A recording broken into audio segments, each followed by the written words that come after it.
The dinner was supposed to be like any other high-profile gathering, an elegant affair of formality and power.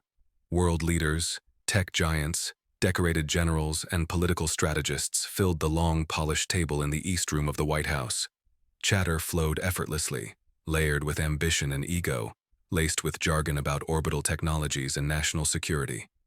At one end sat Donald Trump, listening, nodding, occasionally interjecting with a seasoned blend of charm and force. Across from him, Elon Musk was animatedly explaining a new satellite communication network, surrounded by minds sharp enough to challenge him, but not brave enough to break the rhythm of conversation.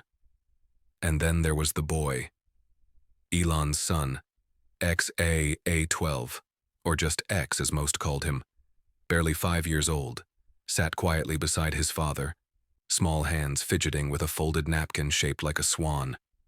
He hadn't spoken a word through the evening, content with nibbling bread rolls and watching the adults like they were figures in a painting. But then, in the middle of a particularly heated debate about cyber threats and space surveillance, his voice cut through the air like a soft bell in a cathedral. What happens when people die? At first, no one reacted. The words hovered, fragile and delicate, as if the room itself needed a second to process what had been said. Then came the silence, not the kind born of awkwardness or insult, but something deeper, the kind that settles in the soul and stirs the things you thought you buried. The adults shifted in their seats. A few offered polite smiles, some glanced around, waiting for someone else to respond, but the conversation moved on, quickly, almost desperately, like the question had never been asked. All except one person. Donald Trump had heard it. Not just with his ears, but with something older, something he hadn't accessed in a long time. He looked down the table at the boy, who was now staring quietly at the napkin swan in his lap, as if it might answer the question no one else would. Trump felt something tug at him. Not just the weight of the question, but the stillness that had followed it. The way the boy had spoken so plainly, so honestly, and how every grown-up in the room had run from it with their silence. Now, nearly an hour after dessert had been served and the last guest had left, Trump remained at the table. His untouched glass of water left a ring on the linen cloth. His dessert sat forgotten. But he couldn't forget the boy's voice. What happens when people die? It echoed not just in his memory, but in something deeper, something he didn't have words for yet. He sat there in the quiet, not because he had an answer, but because he couldn't stop thinking about the question. And for the first time in a long time, Donald Trump realized that maybe the most important voice at the table had come from the smallest seat. The White House had long since quieted. The echoes of laughter and cutlery from the evening's grand dinner faded into memory. Staff moved like whispers down marble halls, clearing plates, dimming chandeliers. The East Room was empty now, except for a half-melted candle and a glass of water sweating into a quiet ring on the table. But Donald Trump wasn't ready to leave. Something about that dinner lingered. Not the debate on AI, not the heated words between generals or Elon Musk's brilliant projections about orbital relays. It was the question, that question, still echoing in his chest. What happens when people die? And the silence that followed. It hadn't come from a statesman or a senator. It had come from a boy barely old enough to write his full name, Elon's son, X. A quiet child, oddly composed, who had sat through the entire dinner playing with a folded napkin shaped like a swan. And somehow, in one simple sentence, he had unsettled a room full of the most powerful minds on the planet. Trump left the East Room and wandered the halls without purpose, nodding absently to a passing aide who mentioned a call from South Dakota. "Not now," he murmured. He needed air. The South Garden greeted him with cool autumn breath. The night was darker than usual, the stars above crisp and clear. As he walked the familiar path beneath the sycamore trees, he paused. A small figure sat alone on a bench. It was X, still in his little blazer from dinner, still holding the same wrinkled napkin swan, now limp in his hands. Trump approached slowly. "Couldn't sleep?" The boy flinched slightly, then shrugged. "I snuck out."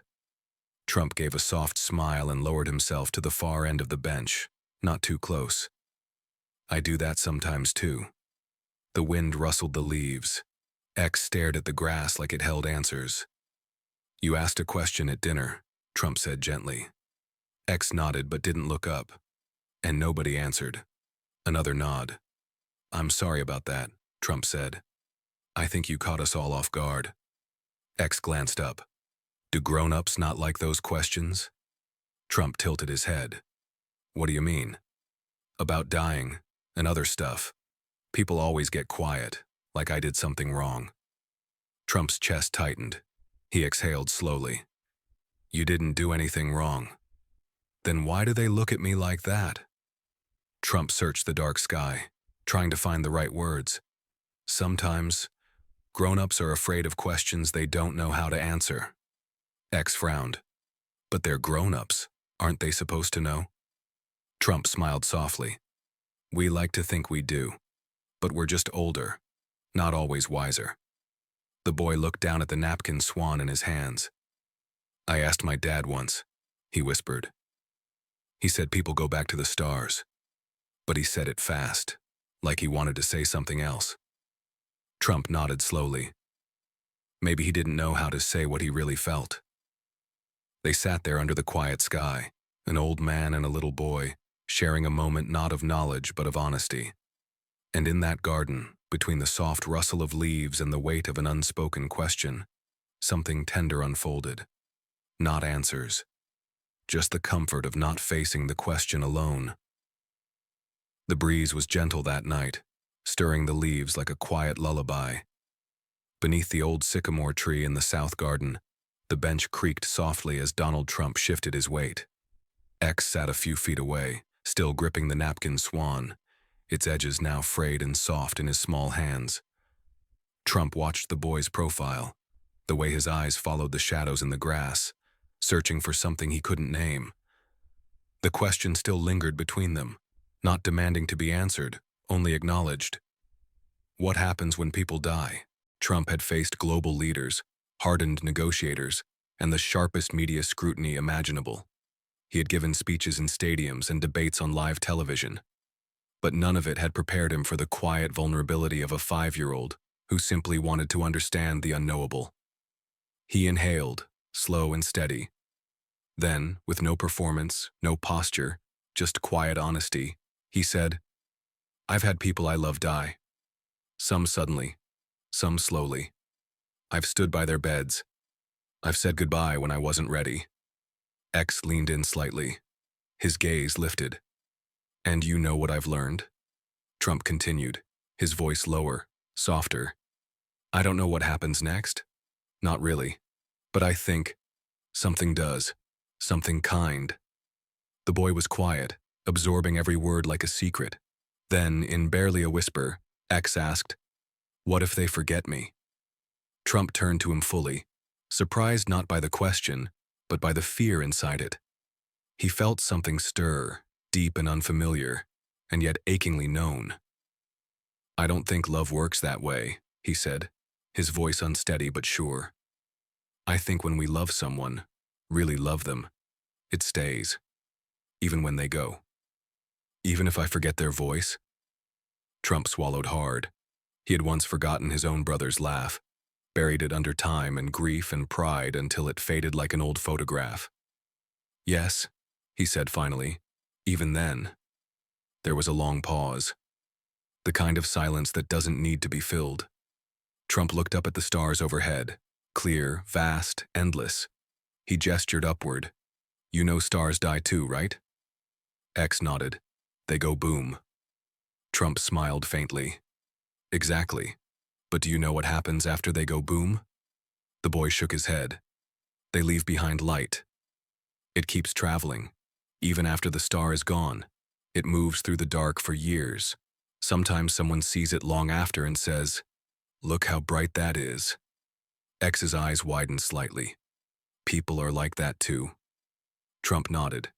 When someone dies, the love they gave, it keeps going, like light. X looked back up at the sky, and for the first time that evening, his face softened. He leaned just a little toward Trump, not for protection, but for understanding. And Trump, for the first time in a very long time, wasn't offering power or certainty, just presence. In that moment, it became clear the answer wasn't the point. Being unafraid to sit in the question with someone, that was everything. The White House was still when Trump finally returned to his quarters. Staff had disappeared into silence, and the echo of footsteps on marble faded behind him. He moved slowly, not out of weariness, but out of something harder to name, a heaviness he hadn't felt in years.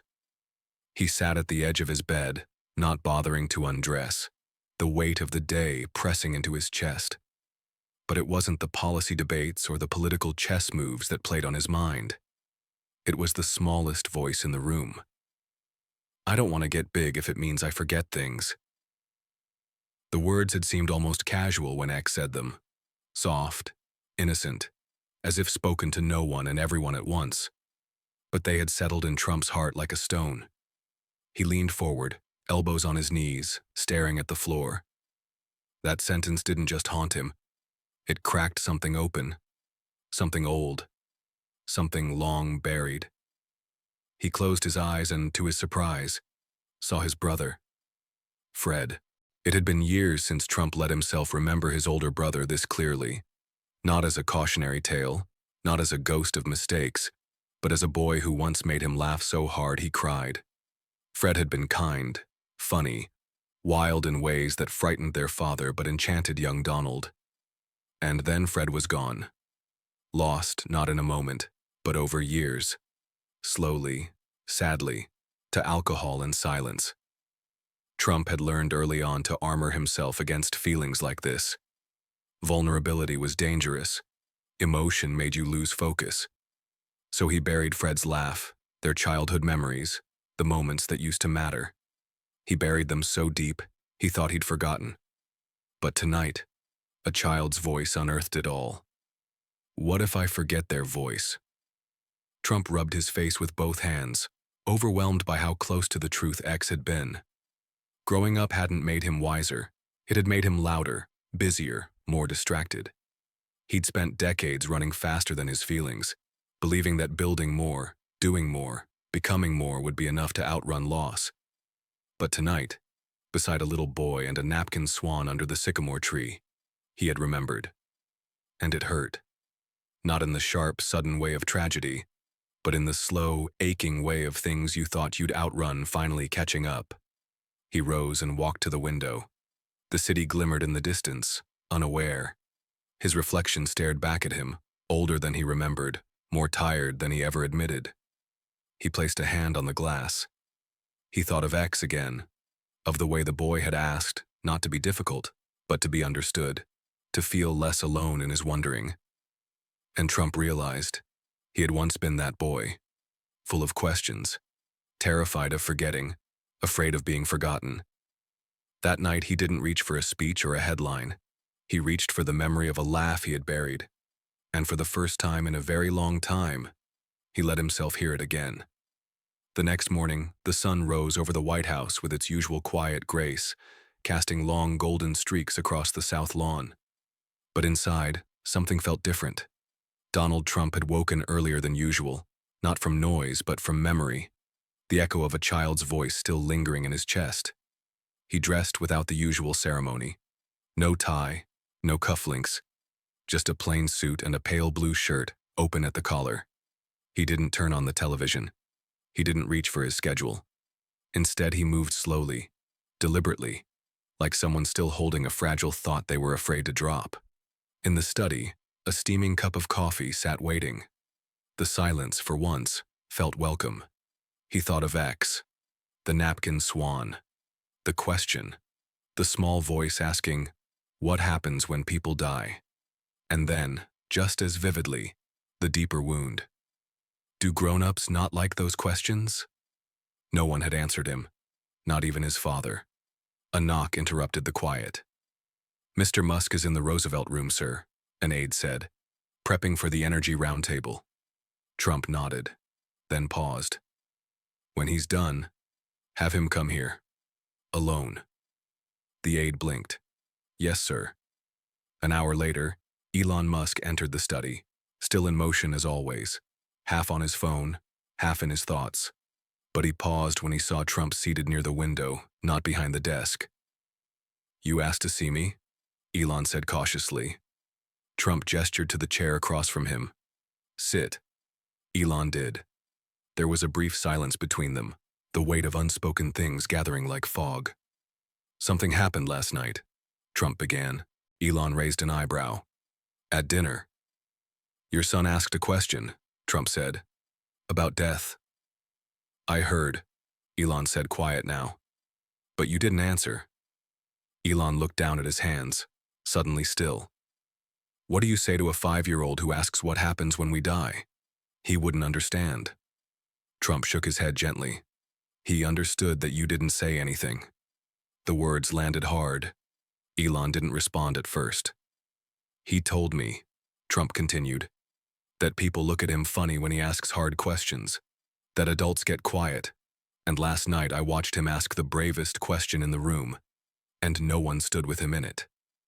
Elon leaned back slightly, a frown tugging at his brow. "I'm not lecturing you," Trump said. "I've drowned my own kids in my voice more times than I can count. But that boy, he wasn't looking for a perfect answer. He was looking for someone who wasn't afraid to sit in the not knowing." Elon looked genuinely rattled now. His sharp eyes were present for once, not somewhere in orbit or code, but grounded in this moment. "What did you say to him?" he asked. Trump stared out the window. "I told him love keeps going, like starlight, even after we're gone." He turned back. "But more than anything, I listened. And I think that's all he wanted, to not be alone in the question." Elon nodded quietly. "I won't let the noise drown him." Trump nodded once, then turned back to the window. "Good," he said, "because sometimes the bravest thing we can do is to just be there." The White House was quieter than usual that evening. No press briefings, no major speeches, no loud corridors bustling with aides and advisors. Just the wind brushing gently against the tall windows, and the soft footsteps of staff moving through the marble halls. Trump found himself in the small library, a room he rarely used, full of antique volumes, untouched and heavy with dust. The fire crackled softly, casting warm light on his face as he sat alone, not reading, just thinking. X's question still circled in his mind like a hawk over still water. But beneath that memory, something else had begun to stir, something older. When was the last time I asked Barron a real question? Not one about school or sports or how he was sleeping. A real question. One that mattered. He stood slowly, knees stiff from the long day, and made his way upstairs. The residence felt different at night. Less ceremonial, more human. Outside Barron's room, he paused. The door was cracked open, a soft light spilling into the hall. He knocked gently. No response. Pushing the door open, he found his son at his desk, headphones in, eyes focused on a glowing tablet screen. He looked taller than Trump remembered, more like a young man than a boy. His posture was relaxed but distant. The room was quiet. Too quiet. It was the kind of silence that made itself a second resident. Trump cleared his throat. Barron looked up, startled. "Hey," he said, cautious. "Hey," Trump replied, stepping inside. "Didn't mean to sneak up on you." Barron shrugged. "It's fine." Trump glanced around the room, then moved toward the bed and sat on the edge. Barron turned in his chair, watching him. "I met someone yesterday," Trump began. "Elon Musk's son." Barron's eyebrows lifted. "X?" Trump nodded. "He's 5. Asked a question at dinner. About death." Barron blinked. "Whoa." "No one answered him," Trump said. Barron leaned back slightly. "What did you do?" "I found him later, sat with him, told him what I believed, or what I think I believe." They were quiet for a moment. "It made me realize," Trump continued, "I don't think I've ever talked to you about things like that." Barron shrugged. "We don't really talk like that." Trump winced. We don't." A pause stretched between them. Then Trump asked, "Do you ever think about that stuff?" Barron looked away. "Sometimes." What do you believe? Barron hesitated. I think people are scared of being forgotten. That's the worst part. Not the dying, just being gone and no one remembering what you were like. Trump swallowed. I think I felt that when my brother Fred died, he said quietly. He used to bring me candy after school. I couldn't remember his laugh for years. I buried it. I was scared of the hurt. Barron watched him, silent. Then, carefully, he asked, Do you ever get scared? Trump smiled faintly. Every day. Of what? Trump looked out the window. Of letting people down, of wasting time, of missing the important stuff because I thought the world was about being right, instead of being real. Barron nodded. That's a lot. It is, Trump agreed. And for the first time in a long time, father and son didn't speak to fill the space. They simply shared it. And that was enough. It had been decades since Donald Trump last stepped foot in Queens for anything other than a fleeting visit, a passing glance from behind the tinted window of a motorcade. But that morning, without telling his aides, without cameras or fanfare, he gave the driver an address he hadn't said out loud in years. A small church, the one from his childhood. The streets had changed. Cleaner now, quieter. The corner deli was gone. So was the old movie theater. But the bones of the place still breathed something familiar. As the car rolled to a stop in front of the church, he hesitated. Its white siding had faded. The red door looked smaller than he remembered. He stepped out slowly, hands tucked into the pockets of his coat, and walked up the short flight of stairs. To his surprise, the door creaked open. Inside, the sanctuary was empty. Dust floated in shafts of morning light, drifting like tiny memories suspended in air. The wooden pews groaned as he sat near the back, alone. He didn't come to pray. Not really. He came to remember. Fred. His mother. Sunday mornings when his legs dangled off the pew. The scent of old hymnals and stained glass light washing over his face. He remembered whispering during sermons, asking his mother, Where's heaven? And her warm hand on his head as she said, Closer than we think. He hadn't understood it then. But now, all these years later, after a dinner with a 5-year-old boy who asked what happens when people die, he thought maybe, just maybe, he was beginning to. He sat there quietly, letting the silence say what he couldn't. Then, from the far end of the sanctuary, soft footsteps approached. Mr. Trump? He turned. An elderly woman stood in the aisle, thin, upright, with a familiar kindness in her eyes. You know me? He asked gently. She smiled. I was your Sunday school teacher. Long ago. Mrs. Carnes. His breath caught. The name rushed back like a forgotten hymn. You always had a lot of questions, she said, walking carefully to the pew across from him. Wanted to know more than we had time for. He chuckled softly. Still do. She settled beside him, hands folded neatly. What brings you back? He hesitated. A little boy asked me what happens when people die, and I realized I've stopped asking questions of my own. She nodded, her voice calm.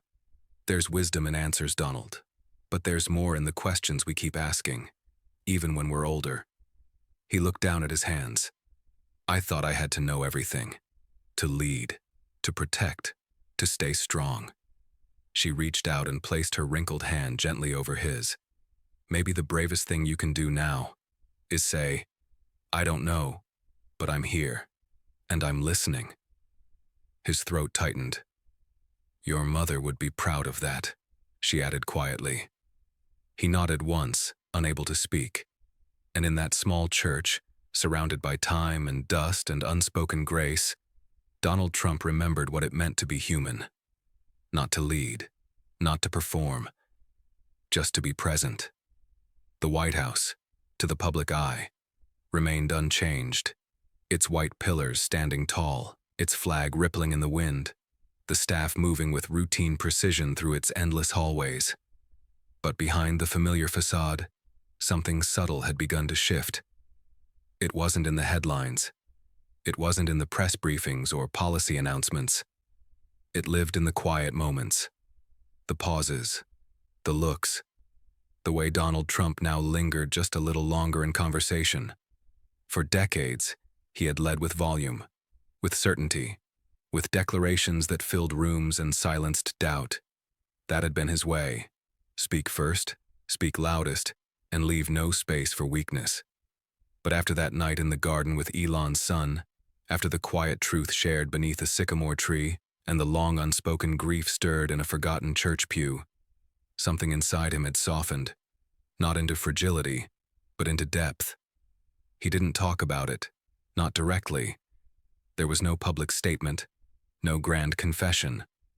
But those closest to him noticed the difference. He listened more, not just with his ears, but with his eyes, his stillness, his presence. When people spoke, he didn't rush to respond. He sat with their words. Sometimes he even let the silence do the talking. He asked questions, not to corner or control, but to understand.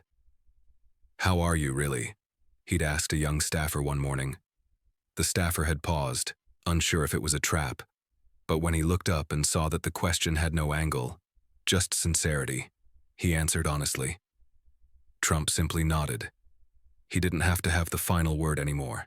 He didn't have to fill the space. In meetings, he started jotting down thoughts instead of interrupting. When someone asked him about legacy, he didn't speak of towers or electoral maps.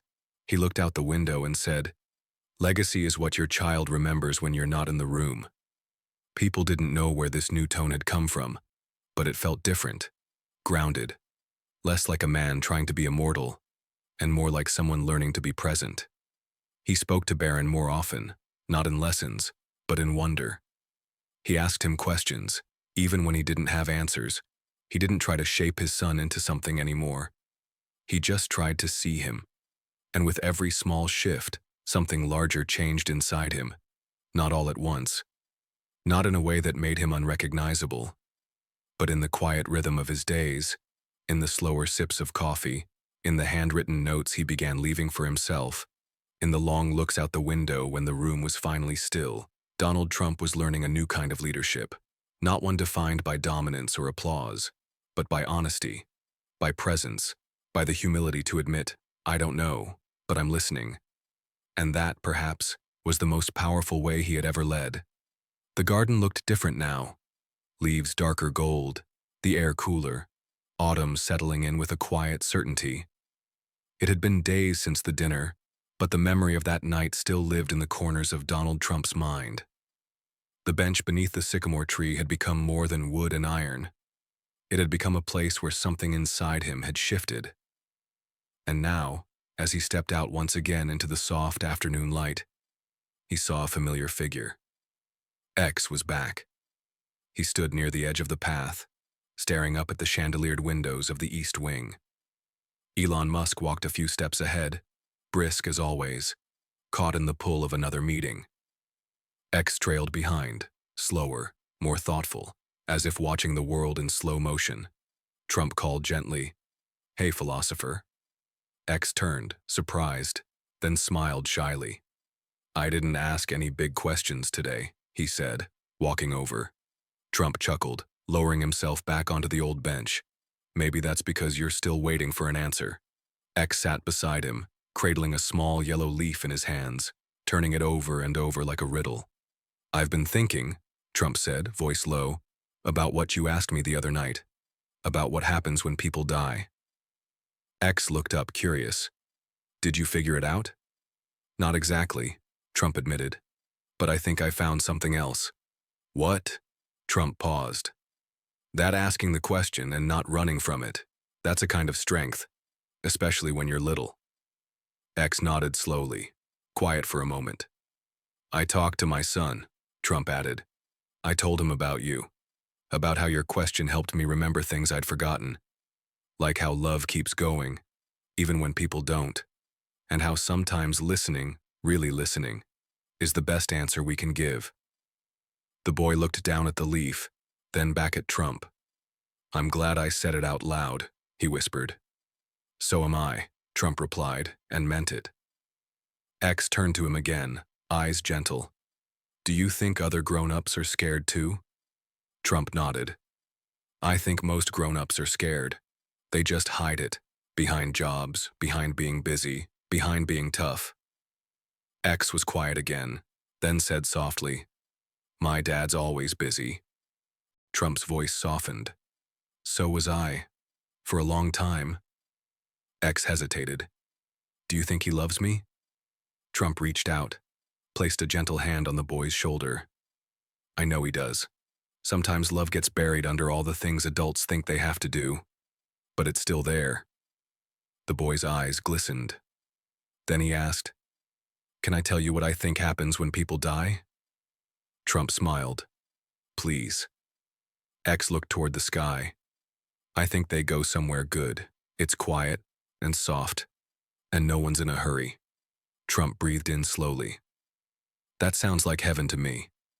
The wind passed through the trees above them, carrying golden leaves like blessings. And there, beneath the branches, in the silence between words, the boy leaned slightly against the man who had once been afraid to sit in the unknown. This time, he wasn't, and neither was Trump. The leaves whispered around the boy's feet as he turned and ran, back toward the East Wing, back toward Elon, back into the world that moved too fast for questions like his. Trump stood beneath the sycamore tree, watching him go. His chest ached, but not from sadness, from something quieter, something more profound. Gratitude, maybe. Reverence.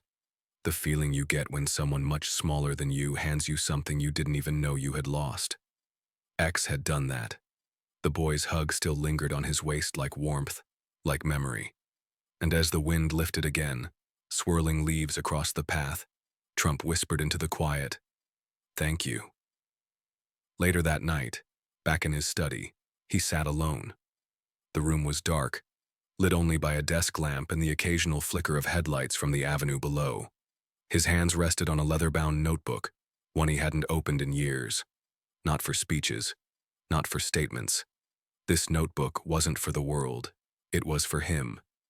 He flipped past old pages, half-finished thoughts, bolded declarations, clipped bits of legacy scrawled with urgency.